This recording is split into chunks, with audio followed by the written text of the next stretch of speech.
katsomusta kukkia itselleen. Nyt se tulee se lakki jostain tuolta. No se... Varos lähtee. Uudelleen. Het vaan.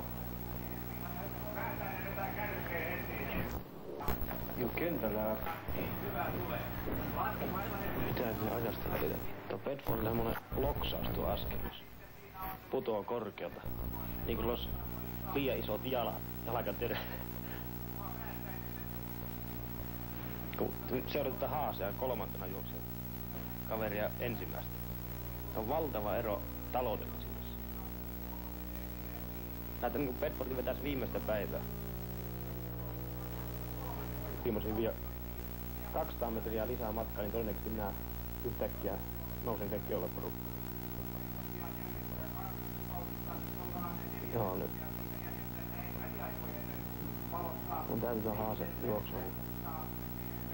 Se on kaunista, äärettömän kaunista. Kaveria, kun ei loppujen lopuksi ei lujaa juosta. Siinä mielessä lujaa, että minä pystyn juoksemaan äärettömän paljon lujempaa, niin se sivusta näyttää muuta raskaalta. Edestäpäin se näyttää tosi vahva. Näin käsityössä suuri ero, kun vertaa Bedfordia ja Haasea ja meikäläistä. Nyt mennään ohi. En mä sanonut yhtään mitään. Täytyy vain kädellä sanoa itselle, että nyt lähdetään pois. Tämä on tahallinen teko, tämä aivan harkittu teko. Tämä on harkittu teko. Herranen aika. Se on 30 metriä jäljessä. Tuolla se on tuo toisessa ryhmässä. Toisen ryhmän keskiosa. Oisit tuolta ostan tietää, niin mä olisin voinut niinku muuttua toisenlaiseksi. Tällaisen tyyliä. Bedfordin etunoja ja koulutus tuolla. Minä olen pikkuinen etunoissa mies, mutta Haase aivan pystyy. Se riippuu hyvin paljon ruumirakennasta ja harjoitusta. Me katsotaan Bedfordin tukka, mitä se tekee. Heiluu tällä tavalla ylös alas. Se on silloin, että oikein tiedä. Ja ruvetaan valmistaa tosiaan lappuun. Ellei se olikin vähän listi ihan oikein.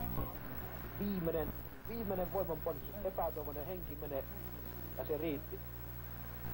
Ihan se, että mä koko ajan pelkään milloin Haase lähtemään. En enää suustu menemään tonne taakse. Ihan sisäraalle, vaan on ulompana tuolla. Juoksen niinku kupeessa osittain. Tahtiin kattokin, missä on Haase. Leijona antoi perikin samaa, että varu tuolla savannilla sen näkee eläimen liikenteestä ja siitä voi oppia esimerkiksi tämmösen rytmimuutoksen, tahdinmuutoksen. Senhän näkee edessä. Mä tiedän nyt, että Haase on siinä mun kupeessa. Mutta niin kuin näette, minä en juokse sisällä, vaan on pikkusen ulkona. Että mä pääsen välittömästi lähtemään. Jos mä jäisin tonne sisään, niin se on pelattu ollut se peli. Ota taas. 600 metriä maa. Vain hyvin harva on päässyt. Tuossa vaiheessa on varma, että toiskin tulee, mutta ei tiedä voittaa. Tämän. Nyt tuo minä näin. Nyt lähet.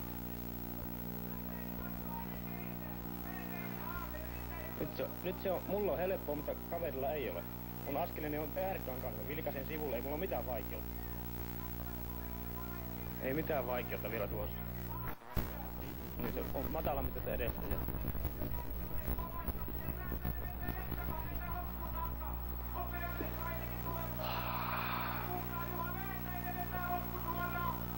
Nyt on vaikea olla.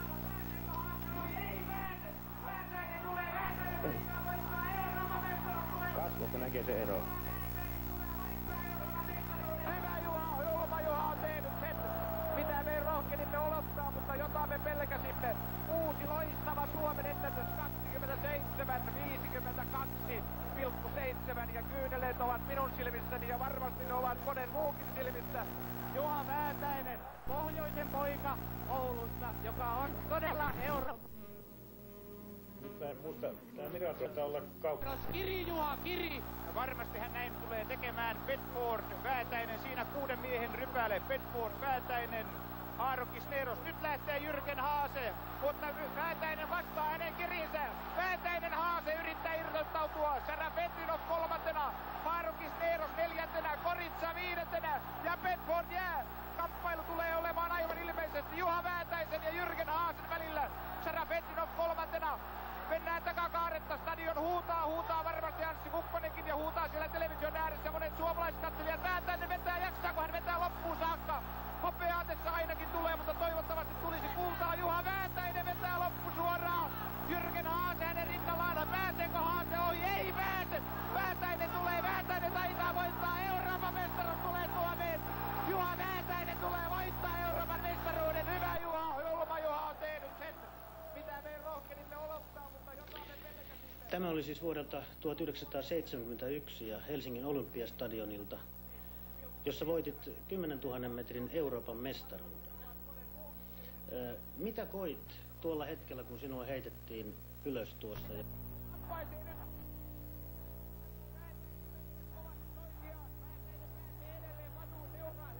Norpot kevyen näköisesti rullaa peräksi, sitten Koritsa.